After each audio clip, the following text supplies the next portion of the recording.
America will not retreat until the terror fight is over. We will labor tirelessly alongside you to defeat ISIS, Al-Qaeda, and other jihadists that threaten our security and yours. President Trump has made the decision to bring our troops home from Syria. We always do, and now is the time. But this isn't a change of mission. Secretary of State Mike Pompeo saying he wants our troops to come home as the military says it has started pulling equipment, but not troops, out of Syria. Mr. Pompeo is in the Middle East working to reassure our allies about the president's plan as the administration is ramping up pressure on Iran.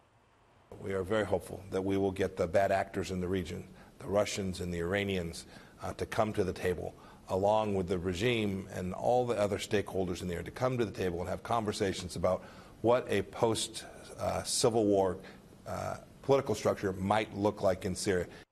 Dan Hoffman is here. He's a former CIA station chief who served in the Middle East and a Fox News contributor. Dan, thank you for being here. And, considering the positive impact, geopolitical jeopardy, and troop security, what are the consequences of American troops' withdrawal from Syria?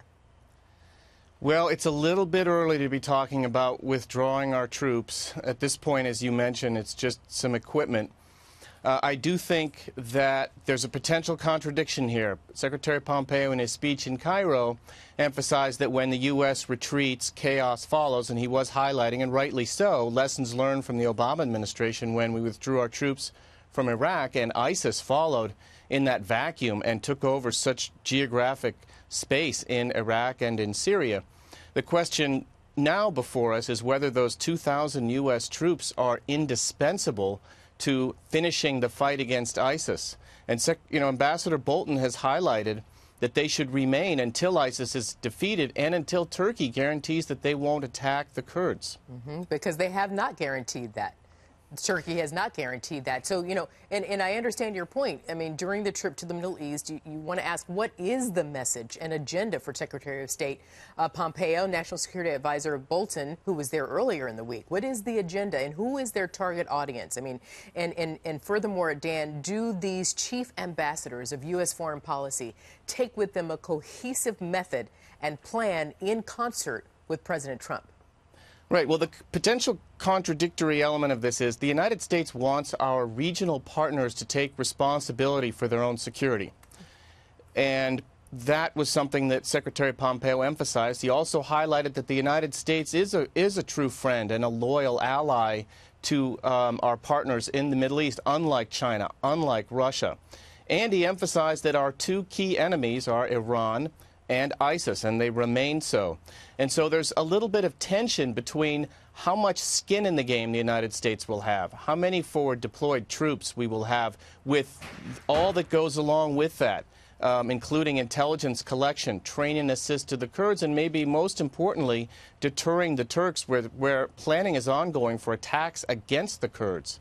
And that's essentially would amount to tactical fratricide, where if the Kurds are defending themselves from the Turks, then they make up the bulk of the Syrian defense forces that have taken the fight to ISIS. I think we'd have some problems with ISIS reconstituting itself. And you are the former CIA station chief again in Moscow, Iraq, and Pakistan. I mean, you laid out the complexities of this operation here, however it's going to proceed. How are the steps by the United States there in Syria being perceived and monitored by Russia, Turkey, and Iran? And those three actors could get together, and they are having conversations without the United States. Right, and they have been. I mean, the Middle East is a big part of Vladimir Putin's strategy for Russia to become resurgent again.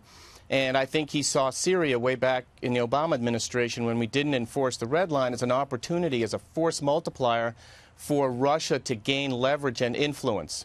And we've already seen the Kurds approaching the Russians, so that maybe they could strike a deal with Russia's assistance with Syria to defend themselves from Turkey. So, I mean, the Middle East is all about Machiavellian realpolitik in a Hobbesian universe. It is a dangerous place.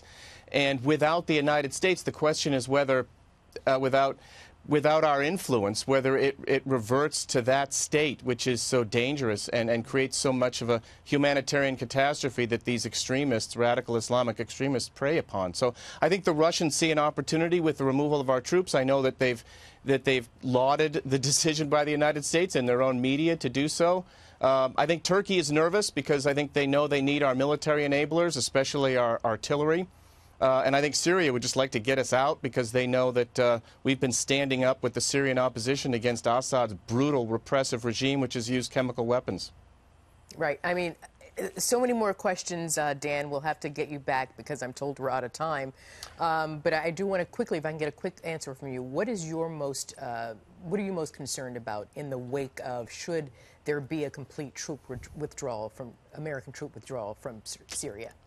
I would just quickly invoke the late Charles Krauthammer, who used to say that if there was a strategic necessity for us to be someplace and risk spilling blood and treasure so that we could defend ourselves overseas and eliminate threats so that we wouldn't have to do so here in the United States, that's what this administration has to determine. And ultimately, I think the Trump doctrine for the Middle East will be judged based in large part on how Syria plays out.